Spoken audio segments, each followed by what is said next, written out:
Hey everyone, it's Nick with Us versus Herd. If it's your first time here, you like the content, hit subscribe. If you want to get notifications for when we go live or post videos, tap the bell. And if you want to join the UVH fam, links are below to our Discord and our free options trading group on Facebook.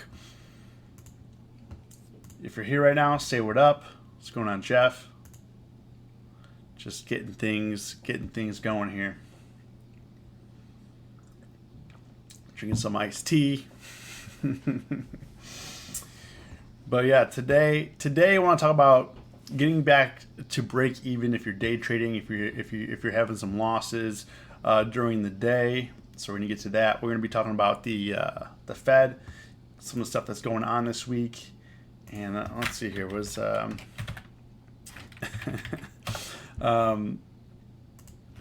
a look here.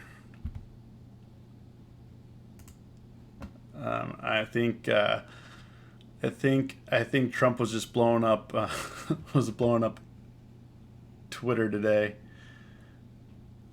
I don't know what dude is on sometimes, man.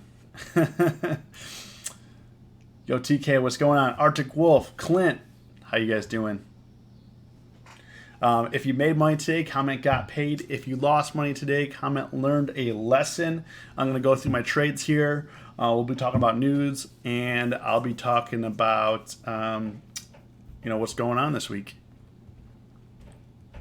Trump was a bit out of control today. Yeah, he's maybe he took a extra long break on the crapper. Arctic Wolf got paid. Nick, what's up? Daniel got paid. Nice. So for me, let's expose the truth. Are you guys ready to expose the truth of what happened to me today? It actually doesn't look as bad as it was. Hence the title of my video was "Working Your Way Back to Break Even." At one point today. So last week I was having a pretty good day, pretty good week. I was up about $400 or so last week. This week so far I'm down. This week I'm down about 150. But to kind of go through my trades, I'm actually ended up down like $20 on the day. Today at one point I was down about 140, and I just kind of slowly worked my way back to break even. For me, if I'm starting out down on the day, if I get down on the day like early, the idea is not necessarily to make it a big winning day. A lot of traders will go into it and be like, oh, I need to make a lot of money to get back to positive, or at that point, if you're down 100, 400, 500, 1,000, whatever the case is, your goal for that day should then be, if there's the opportunity, if you see opportunity. Some days you might just lose the money and the market's flat, and then you have no opportunity to make it back. So but the goal is, when you're down on the day, is actually come back to break even. Come back to as close to break even as you can. Get out, take it easy. Look at what the market is doing and see if you can get some winning positions. But kind of going into today, go through some of my orders that we had here. Made some mistakes early on, like on Netflix. Let's see here. Okay, hold on. Let's make sure you guys can see all this here. So, okay. So for me, made some mistakes early on today, as you can see. Bought Netflix here. I was long Netflix here at 113. I bought it for a 310 call, sold it for 62 cents. Bought another one for 62 cents. Sold it for 54 cents. So like the majority of the loss this morning was just between Netflix and Tesla. I went long both Netflix and Tesla, and as you guys know, that was not, that wasn't a good idea to go long Netflix and Tesla. Thankfully, one of the other things that I've been noticing now that VIX is back down to 15, you gotta move a lot slower. So last week was pretty fast paced week. VIX was what, 20 last week. Yeah, VIX was above 20 last week. Oops. Yeah, VIX was above 20 last week, and as you can see here, you're moving at a much different pace. You got to mentally slow things down. You also have to slow things down in your account. Like the market is not moving as fast as it was last week. So last week VIX was like at 20 and above. This week we're under 18, and we're going lower, currently.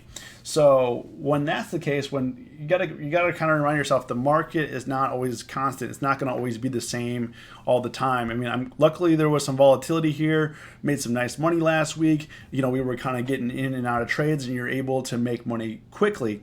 When VIX is starting to decrease, you have to take that into account that you're not going to be able to get in and out of trades. And a couple of my trades like this week turned out that they were profitable if I waited and I was patient, and they would have made a lot of money.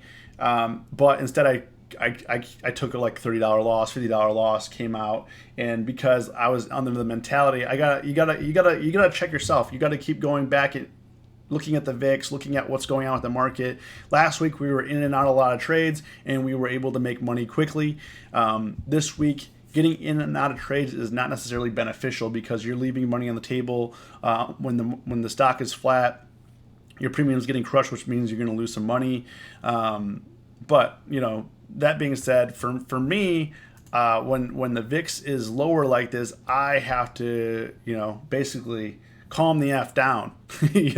Calm down. Yes, I did a lot of trades today, but I mostly just try to trade my way back into break even / a little bit of profitability. I did go into the green a little bit later in the day, but we ended up being about $20 down. So Netflix and Tesla, going long those stocks was not good, because if you're looking here,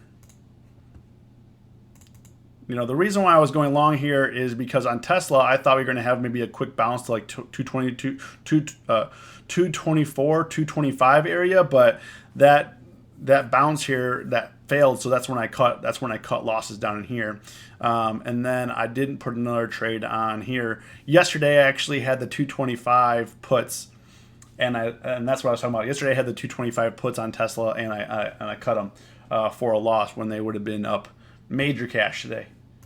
TK got paid on target. Nice.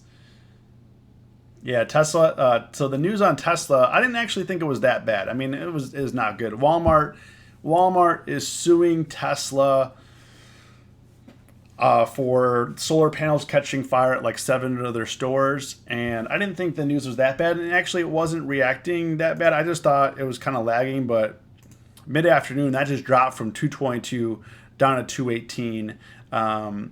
And then I do have on Tesla, I do currently have a position right now. I have the 215 put that I'm currently swing trading that I paid $1.57 for. So I have the 215 for $1.57. So we'll kind of have to see what happens with that. Netflix, I'm going to Netflix here. So Netflix actually got me the majority of my money back today. After I took a loss initially. If we're looking at my positions here, you can see here. Initially, I took let me move this over a little bit so I can see here. Okay. Initially I took a $67 loss on my first trade of Netflix on the calls, but then when I switched to puts, I made a quick $80. And on Netflix, so I got most of my money back on that when I was down.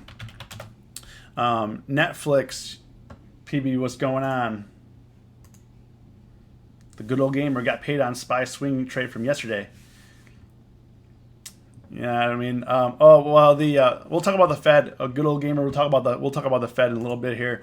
So Netflix, actually, I got this when it started cracking here. When Netflix cracked here from like 298 and moved on down, I sold it on this bar, and I sold it like right before the Fed minutes were coming out, because I was actually, I'm not going to say I was scared, but when the Fed minutes are coming out, I mean, we pretty much knew what was going to be in the Fed minutes, but you're never entirely sure. And at the same time, I was also short Roku, and I was short Alibaba, and I was short Netflix. So to minimize risk, I was up I turned the trade into a winning trade up $80, so I took the trade off, and I'm glad that I took it off because I sold Netflix for 305, and right now that puts now trading for like 255-ish. We'll call it like 255-ish.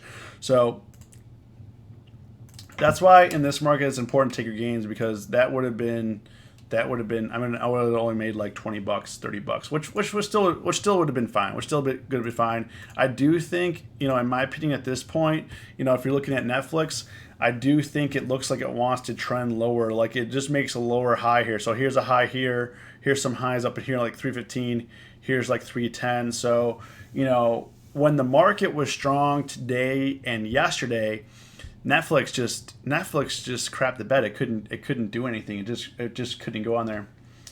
If you're here right now, say what up. If you made money today, comment got paid. If you lost money today, comment learn a lesson. And if this video is of value to you so far, hit the like button. Definitely helps me out a lot to say, hey, YouTube, come check out my videos. Even though we did suck it a little bit today, we learned some lessons. We were able to not lose too much money, and we were able to get back to almost break even. So that was a win. Roku, going into this Roku trade. Now Roku, I ended up losing a little bit of money on. We lost $26 on there. Not at the end of the day, it's not like we're losing big chunks all at once. Isaac, how's it going? It's not like we're losing big chunks all at once, but you're losing a little bit at a time. So, if you think about it kind of like at the reverse, instead of doing a lot of like looking for that big trade, look for a lot of small trades that will then equal a lot of money versus you can see how that like losing $20 here, losing $30 here, losing $40 there, losing another 20 adds up to become a bigger loss. Versus if you're looking for trades that are like, okay, if I make $20 here, make $30 here, make $50 here, you end up obviously kind of snowballing your earnings there, and you're making money. Not that you're making big gainers all the time, but little scalps in this type of market will definitely help. But the Roku trade that I was looking at here, it actually came back down, got faked out when it did the 140 pump, because I was already flirting with profitability, and I didn't want this to have a quick run to like 141, 142. Like if Roku, so I don't know if you guys have traded Roku before, but this thing is crazy. I made decent money in the last couple weeks, but this thing gets a little crazy. As you can see, went from 134 up to 140 today, pretty much nonstop. But you can see the dips and the rips, and it will go from 133 down to 128, back up to 135. I mean, so it rips your face off. You just got to be careful of getting in front of it and making sure that you're positioned. So if you're, I had puts and I was going to run to 142, I didn't want to take a bigger loss. So I'm like, okay, I'm going to cut it, take this $26 loss before it runs up to like 141, because that $26 loss will then turn into like a $40 loss, which will then turn into a $60 loss, which I think my deltas were around like 30. So I'm losing, for every dollar it goes up, I'm going to be losing $30. I'll be losing $20 depending on how the deltas, as it gets further away from in the money. So that's why you got to really be careful about Roku when you're trading it. So it started to break down. I was profitable on it. It went back up. Roku has a lot of buzz right now, and it's just steamrolling. I mean, ever since earnings, it's just been taken off, and it looks like it wants to retest this 142 area. How often do you draw out support lines for your trades? Arctic, I'll be honest with you, I look at the chart and I do it all in my head. So I kind of look and I can kind of see already kind of where areas of support. I typically don't tend to spend time drawing. I guess I could, but I just typically don't spend the time on it. So kind of got faked out on Roku, but we'll get Roku. We'll get Roku a different time. We've gotten Roku right a lot of times, just not today. And I think Roku, what was that one trading at then? Yeah, the 137s were then trading for like 142, 147. So I would have made money. I would have made money. And that's kind of going back to, like, if you weren't here, going back to my original thought, when VIX is below, like in the 15s, let's say 12 to 15. Below 12, we're in trouble. If VIX is like 12 to 15, you really, really got to slow it down. And where I've lost money this week isn't because I wasn't right. It was because I wasn't patient. Most of my losses, that like Roku, I wasn't patient on, and then some of the losses I got was because I didn't take, like on SPY, I didn't take my gains fast enough. Going into, we'll go into SPY, then we'll go to Teva, and we'll go into, I guess it's not pronounced Teva, it's pronounced Teva. Teva. It's an Israeli company, pharmaceutical company. I was getting it wrong for quite a while. So SPY, this was a crazy trade. So I bought the 292 put for 33 cents and I sold some of them for 20 cents, sold some of them for 19 cents. Ended up taking a $27 loss on that when I was profitable. But this kind of shows you. Last Friday I did a lot of same day expiration trades and made quite a decent chunk of change. Today I traded SPY, and I traded. Let's do the. Well, good thing I sold because they closed for like 2 cents. But to give you some context on this put here, so. This is when the Fed minutes came out. It came down to 291.70, and then it bounced back up. And then when it bounced back up is when I put a position on, because I thought that maybe we were going to go down lower. So this trade went from 30 cents up to 69 cents and back down. And then I put this position on at 33 cents. So right on this candle, came down to 23 cents and then went back up to 50 cents.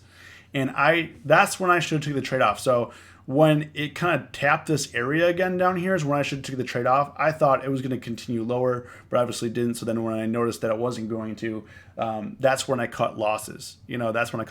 But you got to be good when you're day trading, like same day expiration. You got to be good about cutting losses, because yes, I did take a $27 loss on that, but it could have been like a $70 loss if I didn't exit that trade, because these close at 2 cents. These close at 2 cents. So instead of closing for 19 and 20 cents, they would close for like 2 cents, which is not good. So it was good. I took the discipline in cutting loss. Bad news is I didn't take the same discipline when taking this trade off when it was profitable. It hit my goals and I got a little bit greedy.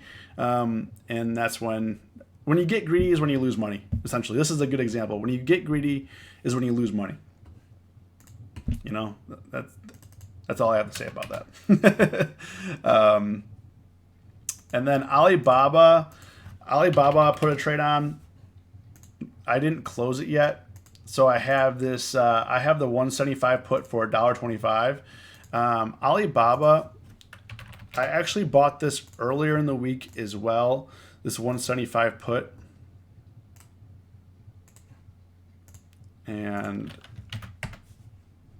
if you look at it here,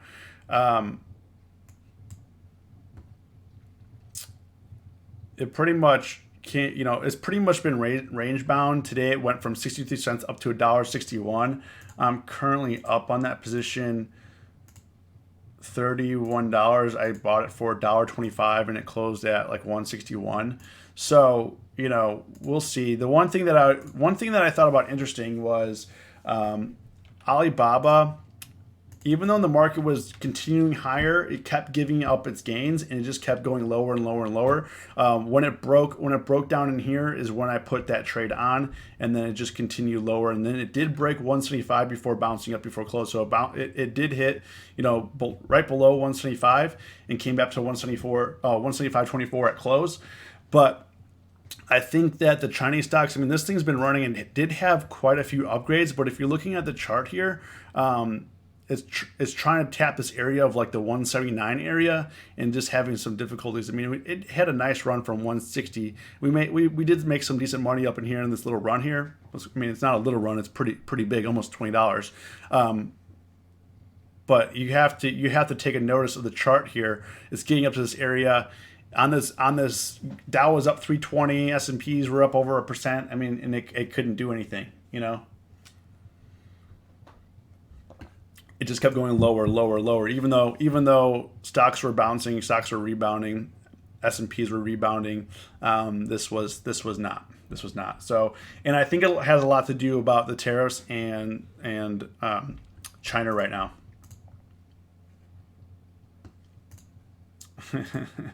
All right, now to go on to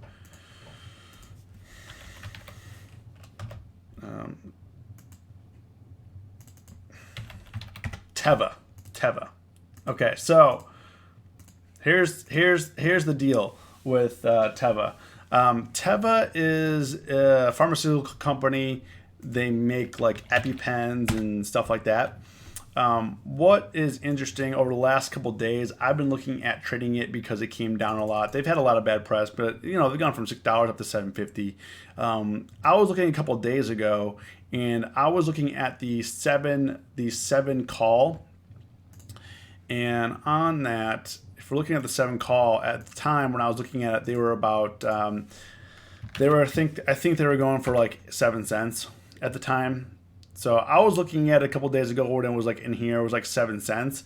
And then these went from 7 cents up to 47 cents. But because it dropped so much yesterday, I bought, you know, it's been gravitating. If I've been watching it for the last few weeks, it's been kind of gravitating around the 7 mark here. And every time it comes around 7, it kept bouncing, except for a few days ago when it dropped below because of news. But typically over the last few weeks, it's been jumping around 7. It was holding 7 pretty good. So I went ahead and I bought the 750s. Now these expire Friday, so it's a little bit risky. So this is kind of like, you know, this is kind of like a penny stock. So you kind of want to be careful about trading these. When you're right, you want to take the money. And as you can see here, these went yesterday. They went for a high of 22 cents. We bought them, so I bought these yesterday for 7 cents and then 8 cents. So I bought 5 and then I bought a few more. So I bought 5 and then I bought 4 more at 1 o'clock. So 12:30 and 1 o'clock yesterday. So 12:30. So right in here, I made the trades, which is pretty nice. Pretty much caught the low of the day. Today they did drop down to 4 cents. So I mean, I could have got more. And you could have made a decent killing on these. Here, you know, it went from 4 cents all the way up to 18 cents or 17 cents. I had to let them go for 16 cents and 15 cents. And yes, I probably could have rolled them. It probably is going to go higher. It looks like Teva wants to retouch 8, kind of go back up there. But in my mind, you know, this is like a penny stock. This could gravitate back down to 7. If it does, then I'll reload. You know, we were up like 125% on these. So you don't want to gamble with your gains like that. You want to stay disciplined. And there's going to be another opportunity on this. I mean, I typically don't trade stocks under $10, but for them, I do make an exception from time to time because this stock does move. As you can see here, there's been a couple opportunities this week where you could have had 200, 300, 400% gains. So that's why I played it, and that's kind of why I took my profits here. So Teva. And then I'm holding that Roku. So going into tomorrow, right now my current positions are: I have the Tesla 215 put, I have the Alibaba, I have the 175 put, and I think that's it. So I just have the Tesla. Right now they're kind of offsetting each other in terms of losses here and wins. So I'm only down like $11 overall going into tomorrow. on these trades. So we'll see what they open up as. Going into the Fed minutes here, some stuff that we already knew. Okay.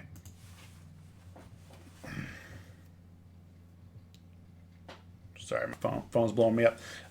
So we kind of already knew this. The Fed says that the July rate cut was recalibration, not part of a preset course for more easing. So that's probably what pissed Trump off so much today, is because Trump wants rates to be cut, but he doesn't, because obviously if the market's higher, let's say the market's having trouble in 2020.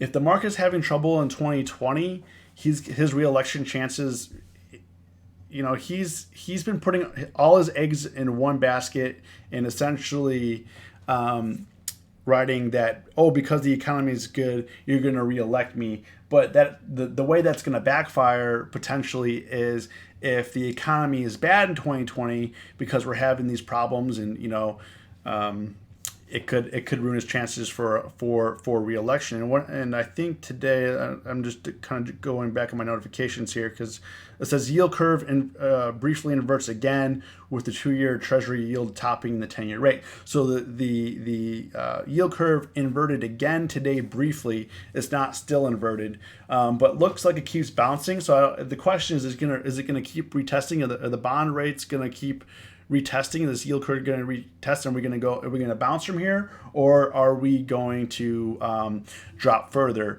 The one thing that's kind of interesting here, it says the minutes also note that a couple members wanted a 50 basis point cut based primarily on the weak inflation reading. So also tomorrow, the Fed's going to be meeting in Jackson Hole, talk about monetary policy. With Friday, the Powell is going to be making a speech regarding, basically what happened in that meeting. So that's why I think this week has been tough, because we've had these kind of key events just kind of lingering. Yes, we've been making some money, we've been losing some money, yes and yes, but you got to be careful. Anything can happen with the Fed. Anything can happen. Anything can happen with the Fed. And tomorrow is Thursday, so we're going to have jobless claims, the manufacturing PMI, and then some leading economic indicators. So we got like 4 reports tomorrow morning that's going to give us some data on where the market is heading. The one reason why I am staying short in terms of like the S&Ps is like this area up here. If you're looking like around the 293, 294 area, seems about where we've been having trouble last 3 or 4 times. When it came up to here, 293, 294 area is where we started dropping. So to get over 295, we haven't seen 295 since above 295 since like August 1st. So if you're playing strangles and stuff right now, that's kind of why I've been leaning more bearish. Also, like with the yield curve and the monetary policy. Chathan, what's up, man? How you doing? Nice to see you. Nice to see you guys in the chat. Nice to see you. So that's kind of why I've been staying a little bit more bearish. However, I did play calls on Tesla and Netflix, but I did flip to bearish positions. So I've just been trading small, trading safe, and that's just kind of how you want to do it. All right, any stocks, now that I went through my stuff, any stocks that you guys want to look at real quick? I'm going to be having a sip of my iced tea here. But that's kind of the spiel why I am leaning more bearish.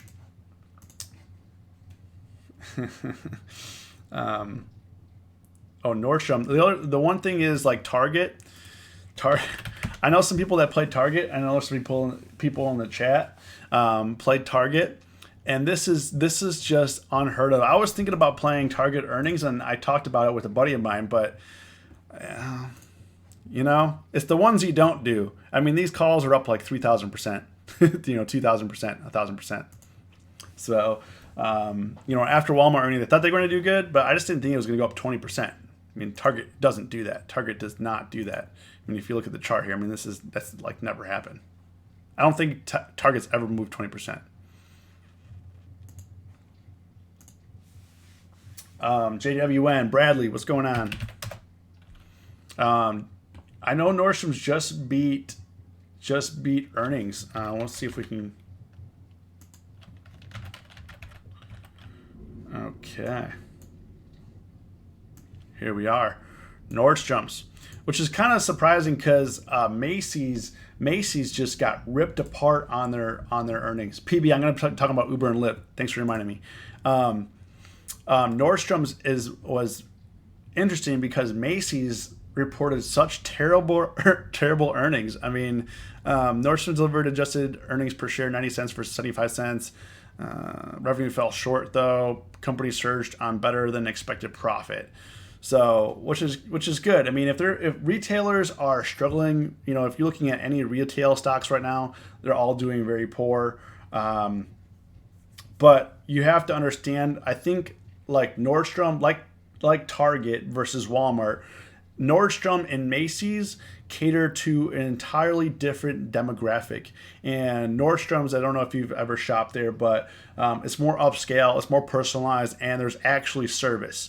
At least that's from my experience what I found out versus like Macy's. Macy's is kind of like a lot nicer than Sears, but people there don't help you. And depending on what time you go, it kind of looks like a garage sale. So I've had October calls on rumors of them being taken private. I've played Nordstrom's news events of them being taken private as well. It's never worked out for me, so I just stopped doing that. So if you're looking at Nordstrom's though, the 1 year, what's it trading at right now? 29. If you're looking at Nordstrom's, I mean, if this is a turnaround, this could be a nice turnaround for calls. If they swing around and up until Christmas, maybe make a way up to like 40, 45. They got a little bit of resistance. We need to get above 30, and then we got to get above like 34. And then we can try to fill this gap here. So, definitely will be one to be watching if you guys are interested in playing those kind of stocks. Their calls and puts are a little bit cheaper because it's only a $26 stock right now. This is a little inflated for earnings. So you might be able to get some cheap plays here that will net you 100, 200% for sure. They're going to be making some money tomorrow. I mean, it's currently up. And it touched 30.95. So, let's see here. Let's look at the 27 calls. 27 calls, we're going for $1.79. So it's up at 29. So these will probably be up around $3 tomorrow. $3, which is good. PB, Uber, and let's take a look at Lyft as well. I've been looking at these guys. I have traded them. I haven't traded them in a few weeks. One thing I will say about Uber and Lyft is, they struggle. The problem that makes it hard to swing trade them is they struggle with the news because they lose so much money. Uber is below its IPO price. Just been struggling, but it does look like it has like a nice bounce here from the 32 area up to kind of 34, 35 here. Trying to make its move back up. There's just got to be buyers, and nice thing is you're going to get some good deals on some options here with implied volatility getting crushed like that. If you're looking here intraday on Uber. Intraday you could definitely have a nice play. Yesterday it went from 34 up to 36 and then back down to 35. The thing is that if you're playing these stocks, if you're playing Uber or Lyft, you have to take your profits. You have to take your profits because if it's going to be taken from you. So looking at 54, came down to 53 today on Lyft and then back up to 54. So nice range bound for both sides. Right now, in the daily chart, if you're playing swing trading, you're gonna want to go a little bit further out in case it takes a long time for it to go back up. But right now, there's not really a reason for it to go back down, other than if a news comes out, which is very probable. So if you're looking at Lyft as well. Their chart looks a little bit better for a bounce. They came down from 65 almost down to 50. They didn't break 50, but down in this area, 47, 50, looks like they want to make a move back up. So I would be, for me, it'd be more like a buy the dip situation right now. And I have been looking at them. I've also been looking at Twitter as well. Twitter's at almost at its 52-week high here. They had good earnings, but as you can tell here, you can get some pretty nice options. If you're looking at the 42, let's just look at the 42 calls for this week. Kind of see what they were doing. The 42 calls this week, they went from 21 cents to a high of 142. Now they're at 96 cents, which is not terrible. This goes up, but right now the action is more favorable to the bulls, and there's not really money dips. I mean, there was a nice dip today that you could have caught. Today they went down to like 65, and then they went back up to 96. So you could have got 30% off or so. Any other stocks you guys want to look at? So for me, I've been looking at Lyft and Uber more of like an intraday play. I've been doing Tesla and Netflix a lot lately, but if I struggle with that, I definitely like to just change up tickers. And I think the other one that I've been looking at has been Square as well. Square is making some nice moves. Looks like it wants to tag 70 right now. It's got to get over about 67 to want to try to fill this gap back up here to 80. So right now we got to get past like 67. Bradley, what you're looking at right now is Thinkorswim. This platform right over here that I was trading on, I just brought back up, is Tastyworks. But what I'm charting on right now is Thinkorswim, which is with TD Ameritrade.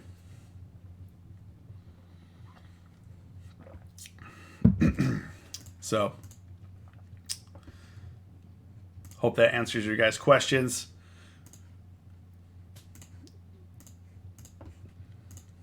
So this week, just be careful about the Fed. Tomorrow, we're going to be having all those reports with the economic data, and then Friday we're going to be having Powell speak. I think he speaks. Let's see here. He's speaking at 10 a.m. Eastern, which is 9 a.m. Central. So at least it's going to be on the early side. So BAC, gotcha. Bank of America.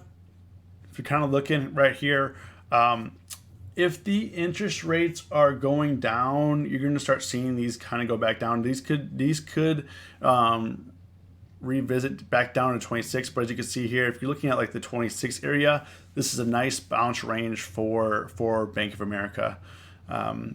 The only thing that you have to be careful about with like Bank of America, I would definitely prefer to trade like JP Morgan and Goldman Sachs, mainly because it doesn't move that much during the day. Like today, it went from 27.09 down to 26.80. It doesn't move. It doesn't move a whole lot. I mean, it did go from 26 up to 27.60. I just think that for Bank of America, I think there's better opportunities in the market, because the banks like Bank of America, they need like the financial news for it to move, and going long right now is kind of dangerous, mainly due to interest rates and yield curve and all that stuff. So. And if people start talking about like negative interest rates and stuff like that, the banks are going to have to take a hit, and it's going to get difficult. So anyways, guys, I'm just going to wrap up here. If the video was of value to you, hit the like button. If you want to subscribe to this channel, hit subscribe. And if you want to join the UVH fam, links are below to our Discord along with our free options trading group. As always, stay safe, stay green. It's always us versus herd.